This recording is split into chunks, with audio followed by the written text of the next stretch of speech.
Welcome to the Awaken Heart Podcast. I'm your host, Nancy Walters. Get ready to create magic and miracles as you lean into your heart's desires. I believe not only does the heart want what it wants, but it knows. This show is a weekly deep dive into what it means to live from an awakened heart. I'll be sharing inspiring stories and real conversations with people just like you, who have turned the ordinary into the extraordinary. My mission is to show you how you too can be connected and heart-centered in every area of your life. Your journey to aligning with more love, more joy, and your wildest dreams come true starts now.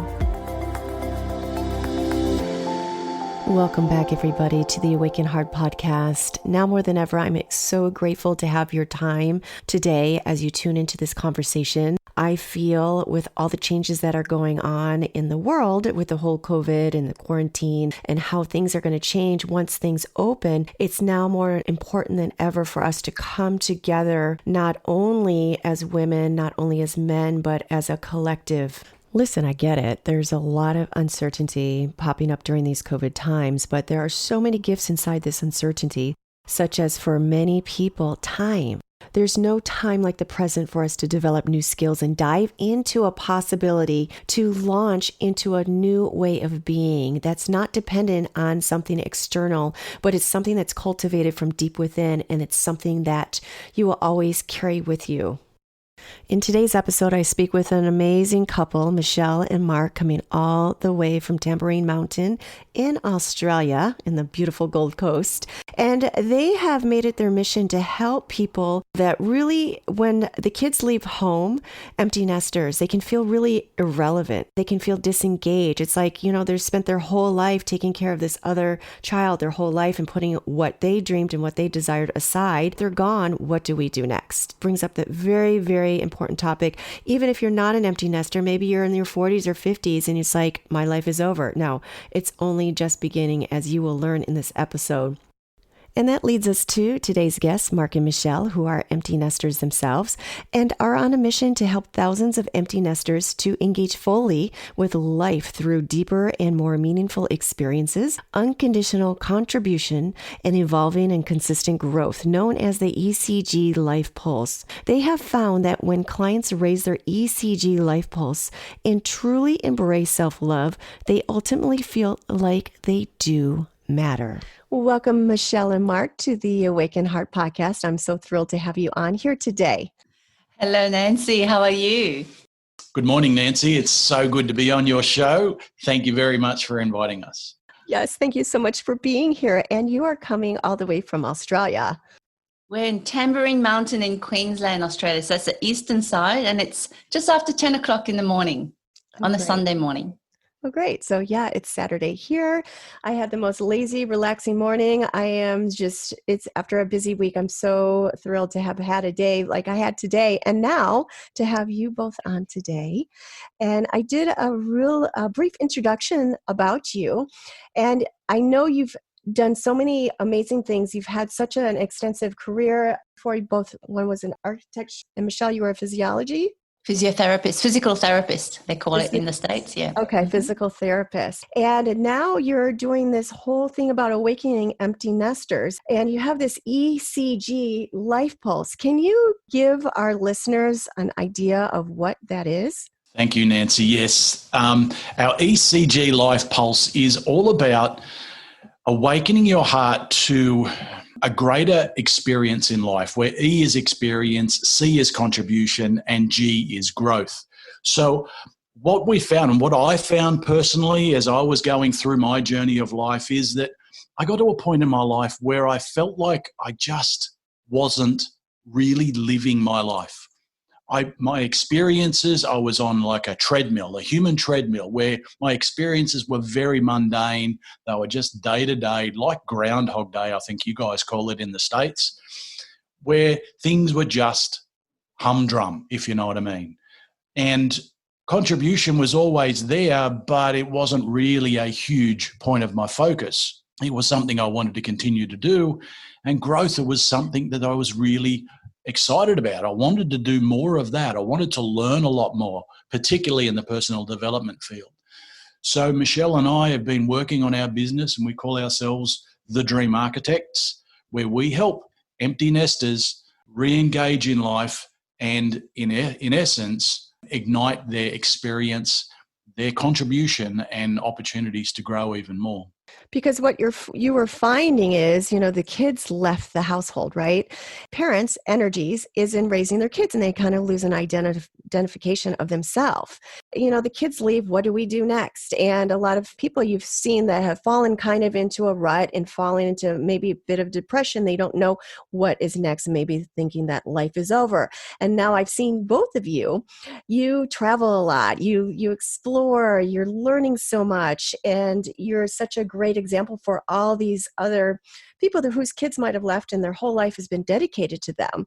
So now you're this living, shining example of what can actually be. Your life is just beginning. So what is one of the things that you would tell somebody whose kids just left the house and they don't know where to go and what to do next? Yeah, good question, Nancy, because we do definitely meet a lot of empty nesters who feel quite lost, quite disoriented when their children have left home. As you rightly said, their role has been in parenting, and, they've been so engulfed in that role that when the children leave home, they forget who they are at their core. And the main thing that we guide our clients and our friends is to really come back to you, come back to loving you. And for a lot of people, it's hard. They don't even know what that concept of loving themselves is, especially women, especially mums who have been giving their all to their children. And they need to come back to becoming aware of who they are not only as a body, not only as a mind, but as a being, as a heart, as a spirit, really. And we guide them to learn more about themselves first. And that means sometimes going to places that are quite dark, sometimes unlayering, like an onion, unlayering different parts of themselves that were there for a reason. And, we teach them to be absolutely grateful for each of those layers. But do you need that layer? Do you need this layer? And slowly peel things away till they find a fire within them, something that lights them up, something that helps them to dream again. And then that's the ignition. That's the start of their dreaming again. Because so many people in their 40s, 50s, 60s, whether they've been empty nesters or not, have put away their dreams, buried their dreams and said, well, I'm too old. It's too late. But it's never too late. Never too late. It's never too late. I love that. It's like the peeling of an onion, and that's where it all begins. Whether, like you said, an empty nester or you're just getting older in life changes. You think it's all over, but there's so much more when you take the time to peel away and rediscover yourself. It all comes when you learning to love yourself, finding out more about yourself and taking out these layers of societal beliefs and ideas of like society says like, it's all over when you turn 50, and it's just not. It's letting go of all those old beliefs, right? That's right. Yeah. Well, it's as you said, Nancy, you spend a great deal of your time when you have children in looking after them, caring for them, loving them, making sure that to the best of your ability that you've given your children everything that you've got, and whatever that may be. And then you get to that point where the kids have left and it's like, well, what do I do now? Who am I? Who is this person that I'm living with? I've lost a connection with my partner, or I want to re-enhance that, reinvigorate that. So it's that transition we all go through, and in this case, it's the transition when the kids leave home, rediscovering yourself and rediscovering, do I want to maintain this Groundhog Day and just live the way I have been living? But there's this sense of loneliness, this sense of this emptiness once the kids have left, and whether it's been a party or whether it's been a sorrow after the kids have left, there is still an emptiness. There's still a hole in your life, in your area of life, that allows you the opportunity to really step up and redecide, who do I want to be now? Who am I really, as Michelle was saying, when you peel off those layers, who am I? Under all of the stories, under all of the things that have occurred in my life, good and bad, who am I, and how do I want to live this next chapter in my life? Really, we have so many opportunities in this world.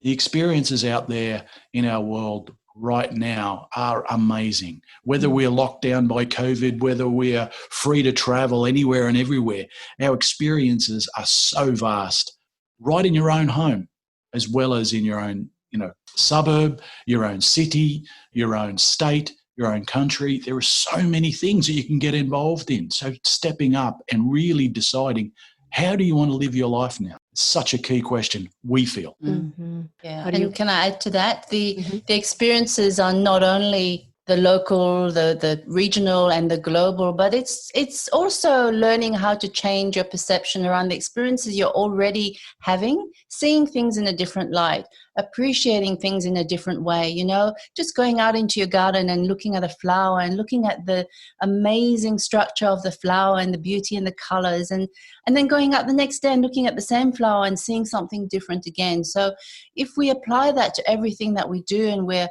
appreciating everything around us, whether it's a natural thing or it's something man-made, it really changes your appreciation of life as a whole. And that's the key, isn't it? It's appreciation. There's those two things we talk about is gratitude. What are you grateful for in your life now? And how can I be more appreciative of things that are here? As simple as looking at a flower. How can I appreciate this thing even more? And really tapping into your emotions. And we shut them down, don't we, over the years? Things happen to us, relationship breakdowns, passing of loved ones, cranky parents, angry boss, a loss of a job, whatever it might be. There's all these emotional turmoils that happen, and we shut ourselves down emotionally. How can we open that back up? Mm-hmm. And those two things that we find, gratitude and appreciation, really start. They're the doorway to open up your soul and who you are truly. Your heart. Yeah. Gratitude has an energetic, gratitude is like when you want something, you already haven't, you're appreciating it. What is like what you're talking about, a flower, it's seeing it, it's having gratitude for it. Like nature is so beautiful, and it's being thankful, and it has an energetic frequency and a tone to it. So that really opens the doorway to more things coming into your life, more things to be grateful for. Absolutely. Yeah, I think that's such an important thing. And it's also a perspective too. It's a matter of seeing it. We can all change the way we see something, and it changes everything. So why don't we go back a little bit into your background about how you met, what you did before, and what awoke you to, of course, the children leaving is going to leave that empty space, and you had to find a way around, that emptiness. And you chose to create something from that. Okay, well, I'll start. I guess trying to make it brief, the start of my awakening was when I went through a triple challenge in my life. I was about 35 years old, I think, and I had gone through quite a big betrayal, or two betrayals at the time. One was financial, one was in my relationship. And then the other challenge was my daughter, who was 5 at the time. She became really, really ill, and the doctors told me that, there's a very big chance she may not survive. So all that happened in the time of 18 months. And at that time, during that time, I was completely naive to myself. I didn't know who I was. I was just on the treadmill. I was working as a physiotherapist. I had my own business, and I was just doing and pushing myself. And then these 3 things happened, and that eventually plummeted me into the field of personal development, because I needed answers. I wanted support. I was struggling. And I started, very fortunately for me, I started off with doing a lot of meditations. And that has been my life ever since. So for 20 years now, I've done meditations. I have done them off and on at certain times of my life. So that was my major awakening, to knowing that there's more to life than just what you're doing. It's about being. And so then I went on, I guess, quite a few years of learning different things, learning different courses, doing my meditations, having a vision, having a relationship vision. And I ended up at a Tony Robbins event. And little did I know that I would meet Mark, my future partner, at that, well, I didn't actually meet him there, but after the event. So we were both there at the event, didn't know. We only found out that we were at the event when we got back to our hometown in Newcastle in Australia. And then we went on I guess we decided to build a charity together. So the charity was called the Newcastle Basket Brigade, and it was all about taking baskets of food and gifts to people in need at Christmas time. So we did that over the 4 years, but during that time we became quite strong friends, and we also attended another Tony Robbins event. And at that event we decided as friends that we would engage in becoming accountability partners for the goals that we had set. So we did that for a little while, but the biggest thing that we did and continue to do, and still to this day continue to do, which we believe is what brought us together, was what we were talking about a few minutes ago, was the practice of gratitude. So every day, we would text each other. We may not even see each other for weeks on end, but we would text each other 3 gratitudes in our personal lives for the day and just share it. We wouldn't necessarily comment on each other's gratitudes, just share it, but just do that every single day. And 2 or 3, I can't even remember now, 2 or 3 years into our friendship. 2 years into our friendship, it was at the time, at the start, at the start of all of this, we were in different relationships, and they were not working as well as we'd hoped. They didn't meet our individual relationship goals. So both of us had transitioned out of those areas, I suppose, and we'd continued with this daily practice of gratitude and sharing and accountabilities and so on. And it got to a point where we realised there was something more, there was something deeper because of that sharing of deep gratitude. There was something deeper in this friendship than just friendship. Yeah, at one particular point in time, Michelle jumped me. Did not. Michelle. That's his perception. I just know you can edit that out. So we got to a stage where the relationship blossomed and we started going out, and 4 years later, we're still together, we're engaged, and we've moved interstate. Our children have left some time ago, and we're, as you said before, we're traveling. We love to travel. We just love to experience life in different ways, and it's life is really, really cool now. Yeah, it wasn't always like this. That's the thing.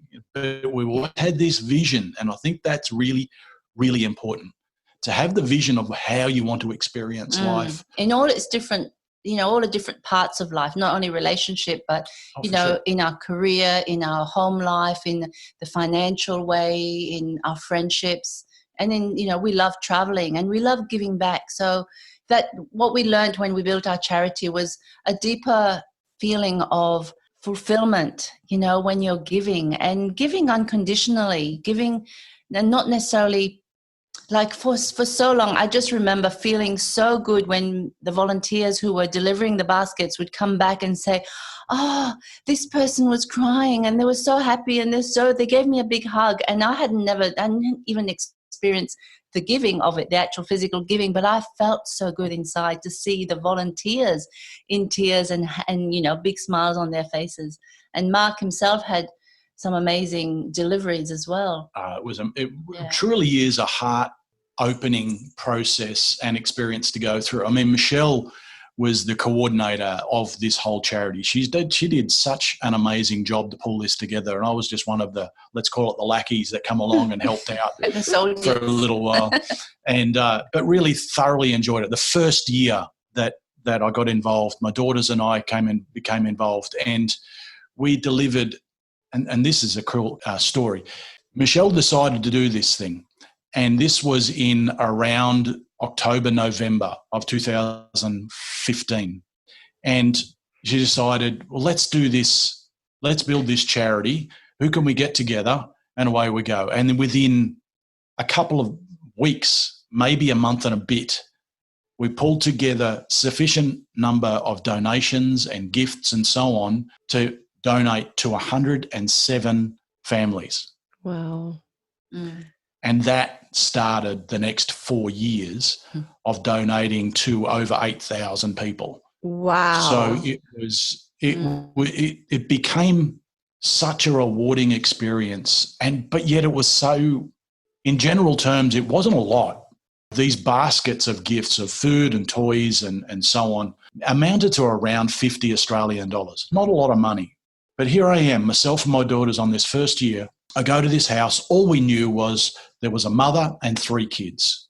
And the kids were aged between certain ages. I had no idea of their names. I only knew the name of the mother, first name, that was it. Knock on the door. Little boy answers the door.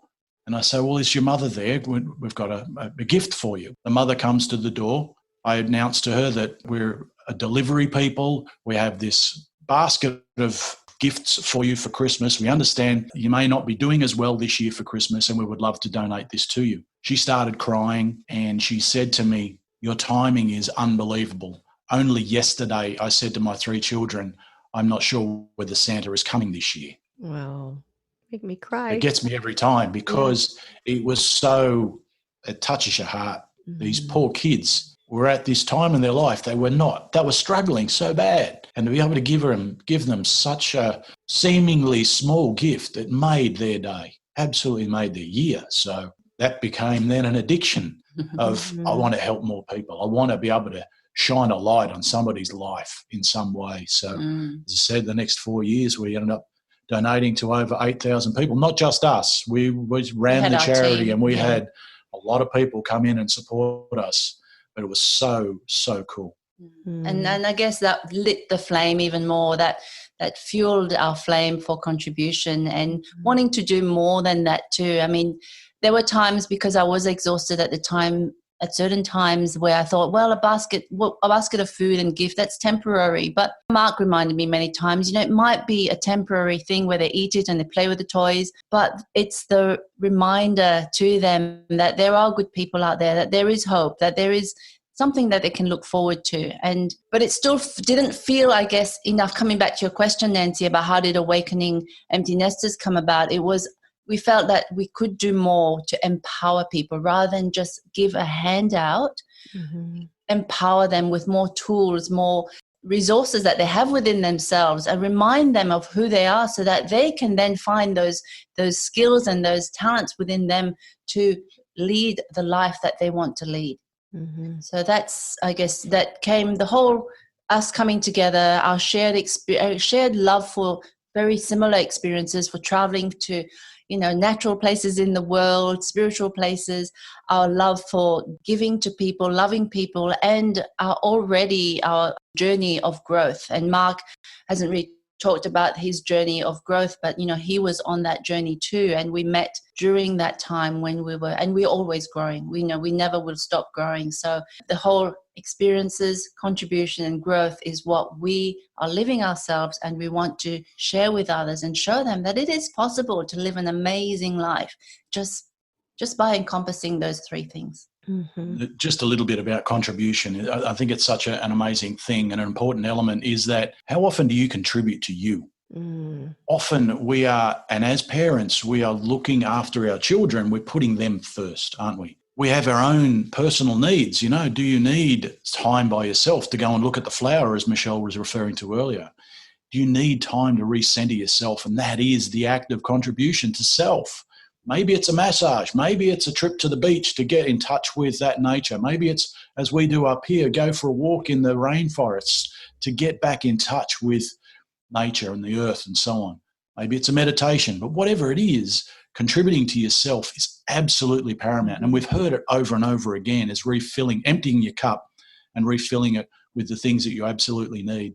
And I think that is such a key message. You must contribute to you first, so that you can contribute to your partner, to your family, to your friends, to your workplace. But we are so self-critical, aren't we?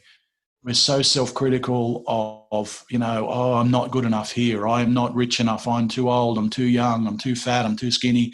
Whatever it is, we need to stop that. We need to look at ourselves and say, peel off those layers of those onions and go, hang on a minute. I'm a pretty cool dude. I'm a fantastic young lady. Whatever it is for you, and really start to love yourself. Yes. So beautifully said. And as you were talking about that, it's putting the oxygen mask on yourself first. So in the planes, when those masks drop, you're told to put it on yourself first, because how can you help someone else unless you take care of yourself first?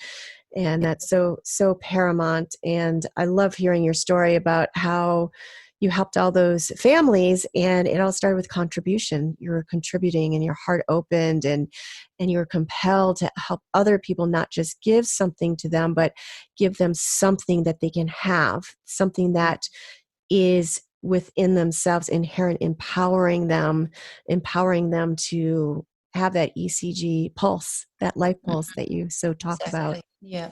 Such an amazing thing. You two are so inspiring to me. Thank you. You're welcome. You're welcome. So with all that said, what is lighting you up right now? What is next for you? Well, apart from our programs that we offer, the online programs and the one-on-one, we have been from the very start excited about the ECG expeditions that we have started, but because of the lockdown, they're no longer happening at the moment.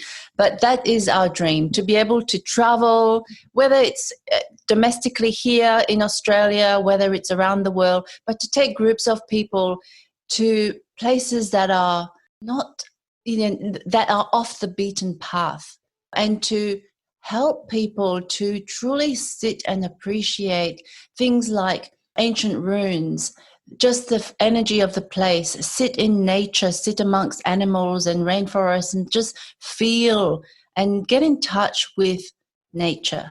So that's a big thing that we want to do. But as well as that experience is, we want to also help them get engaged in anything to do with contribution. So whether, we did here, we did at the first expedition we did, where we helped the koala habitat and I forget the name of the butterfly, but it wasn't the monarch butterfly. It was a rare butterfly that was going extinct. So we helped by cleaning out the different weeds around the place and clearing the land so that the koalas could have the right food as well as those butterflies. So that was a contribution that we did, but there's so many different ways that we can contribute in the world. And then we also had the growth sessions as well during that time. So bringing in the E, the C, and the G, the experience, the contribution, and the growth, into the travel, because we love traveling. We love having people around us who are wanting to grow, and just that combination, that is what we want to do long term. That's definitely what we are doing. And from a personal point of view, we were supposed to have gone to Japan when this COVID-19 hit. So that's just been postponed. So I'm really excited to go there, Nancy. I haven't been to Japan yet. And I've been wanting to go to Japan since I was, in my late teens, early 20s, when I started martial arts. And I haven't been there yet. And it's all been Japanese-based training. And I've cancelled it now 3 times, would you believe? 3 times I've been going to Japan and had to cancel for various reasons. So hopefully we'll get there this year, later this year, if not early next year. So I am really, really looking forward to that. And you, as you're saying that, you're lighting up so much. And that's something that you can share with other people, and so they can have that excitement about traveling. I love traveling. Anytime I make extra money, I make sure to go and travel, because you learn so much about yourself. You learn so much about other cultures. It's humbling, being out in nature, it's humbling. Everything's so beautiful, and it just takes you into the present moment, because when you are traveling, you don't necessarily have everything all planned out. It's great to there's things that you want to go see and do, but let's see how the day's going to unfold. Let's not have everything lined up. Let's see what happens. And you're thrown into that present moment of being right there. And I was in Japan last year, so if you need any tips, it was pretty amazing place. So full of color and sound. So. Awesome. Would love to pick your brain of where you went and what you experienced. So Definitely. we've certainly got an amazing trip planned, but you never, you can always learn more, can't you? Absolutely. And I think there'll be times, I think travel's going to hopefully pick up again soon after this whole COVID. I know things are starting to open up again. So I hope you guys can get out there. I heard the fall is pretty amazing. The cherry blossoms, I was there in the spring, but the cherry blossoms, we missed those. But the fall is supposed to be really absolutely beautiful with all those fall Well, we're colors. booked for the fall. Yeah, we're booked for November. And we had to cancel the cherry blossom. We actually had planned the trip for the perfect date for when the cherry blossoms actually came out this year. So we could have seen them in full bloom, but it wasn't meant to be. So we're going for the fall. Life happens for reasons. So, Yes. we will get another chance at another time. And it won't be one trip to Japan if I have anything to do with it. We'll be going back We again. might be living there soon. I don't think you're going to have any problems going there a couple of times, seeing how many times that you travel. Well, if you want to see the cherry blossoms, you don't get out to Japan, you have to come see me in the spring because we had cherry blossoms everywhere. It was so beautiful. The spring here in Portland is pretty amazing. Beautiful. We've not been to Portland yet. We're in Seattle and Vancouver and Whistler and LA. What was that? 2018. Such a beautiful trip. An amazing trip. Loved it. Did you drive along the coast at all, or did you drive? We drove from Vancouver up into Whistler and up into the mountains and back. Yeah. Beautiful and stretch of coast. It was in Whistler that we got engaged, by the way. Oh, Whistler. Did you go skiing? Was it winter? No. There was a little bit of snow, but way up on the caps. But no. We're just hiking along at the lakes, the beautiful glacier lakes. Can't remember the name of them. So how did you propose? He fell over and he fell on his knees and then he thought he'd do it then. Were you nervous? It was all planned out. Unlike me, it was all planned out. It was weird. Every day we meditate. Every morning we meditate. And where we were staying, and it wasn't in Whistler, it was up the mountain further, Pemberton, a little town called Pemberton. And we were staying in an Airbnb, and there was this creek just behind the house we were staying in. And we would walk down into this creek and sit on one of the rocks, and we would meditate there every morning. And on our very last day there, and I wanted to do this on a particular day, and it was the 18th of September. And it just seemed to line up really well with everything else that was going on in our life. And I like the numbers 18, 0, 9, 18. So 1 and 1. 18, 0, 9, 18. 8. Oh, okay. The whole number. Yes. 180918. Okay. Anyway, and it felt right. It felt right. It lined up with the dates, and it was a beautiful scene. It was this lovely creek with these beautiful trees everywhere that you get up there in the mountains up there. And it was, So a planned romantic proposal. Correct. Great. With the numbers too. All right. So where can people find you if they want to get into some of your programs? Or I know you launched a podcast as well. That's pretty exciting. Yes. Yeah, we have the Awakening Empty Nester podcast. And like you, we're on the first few episodes. We're at the start of it, really enjoying it. But where can people contact us? We've got the Awakening Empty Nester page on Facebook, but our main site is called thedreamarchitects.com, and you can find all our programs on there.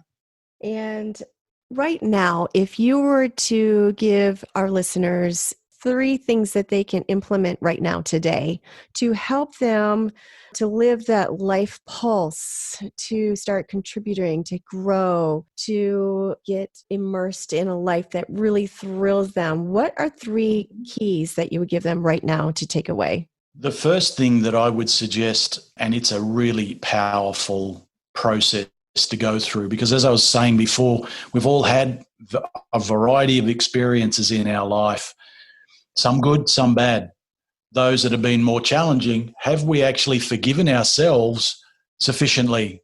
So forgiveness, I think, is the most important, one of those most important things. We've had some challenges in our lives, all of us, haven't we? And have you really forgiven yourself and anybody else that was involved in those situations? So releasing those challenges, releasing those emotional binds that we've had allows us then to experience life a lot more. in forgiveness is contribution to self and those other people as well. So our ECG formula, our ECG pillars really comes into play in all of that as well. So how can you experience life more? Forgive yourself and forgive other people. And another second thing I would say is you feel right now maybe that you can't do stuff because you're in lockdown, and that's not true. You've got earth outside of your house. There must be a patch of lawn somewhere. There must be some dirt somewhere. Go and just take your shoes off and go and stand in it. Or find a park. You know, if your parks are open, go to the park, go to the beach and just sit or stand in the sand, in the dirt and feel. Just imagine, close your eyes and imagine feeling the energy coming up from inside of the earth, just coming up to support you and flowing through you. That's just another really grounding thing that, you know, would encourage everybody to do. So that would be an experience. And also, you know, it's contribution to self. What's a third one? So number 3 is where can you grow? What do you want to learn? Maybe you've been putting up with things in your life, maybe things that are occurring in your life in a relationship, at work, or whatever it is. What are you putting up with? Contribute to yourself, learn to grow by moving through that space and finding out, determining what can I learn here? What can I learn from this situation so that I can be a better person, be more of my unique self, my soul, by forgiving, by contributing, by learning more. Great keys. So forgiveness, get out in nature, ground yourself, and examine, where can I grow? You know, turn within, ask those questions, and that's something you can start today. So my last question before we wrap it up, it's been so great having you both on. You know, you're Awakening Empty Nesters, and this is the Awaken Heart podcast. So those two tie in together so intrinsically, and I'd love to hear what an awaken heart means for you. Wow. The first word that comes to me is expansion. When I think of awakened heart, I just feel the being in everybody, in nature, in the whole planet. And I just see this whole beating heart, I guess, that's beating so healthily, so lovingly. And I just feel love. That's an awakened heart. And somebody, you know, if you bring it down to each individual person, it's just someone who has really felt loved and is contributing. That's how I feel it is. Unconditional love is absolutely, you know, the thing to aspire to. We all want to love ourselves to such a depth that absolutely nothing can impact us. If you love yourself so fully, whether you are rejected, criticized, whatever, it just falls off you like water off Teflon. You know, it's just such a great space to be in. So an awakened heart is to be able to forgive people, to be able to love yourself in such a depth that nothing impacts you. Yeah. I love it.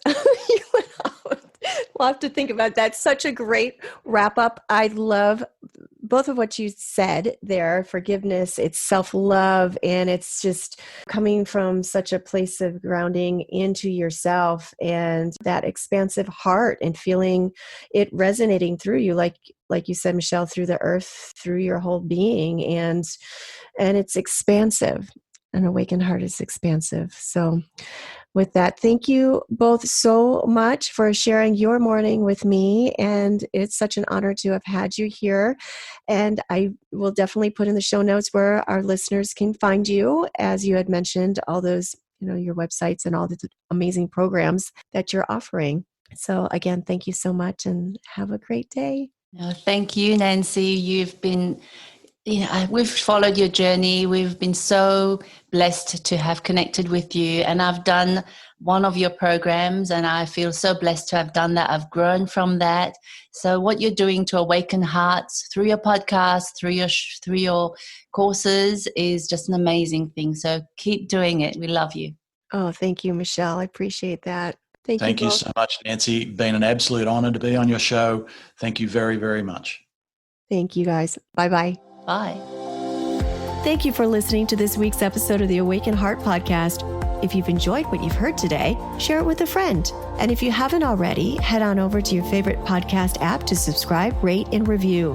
If you have any comments, questions, or feedback, you can reach me at theawakenheartpodcast.com.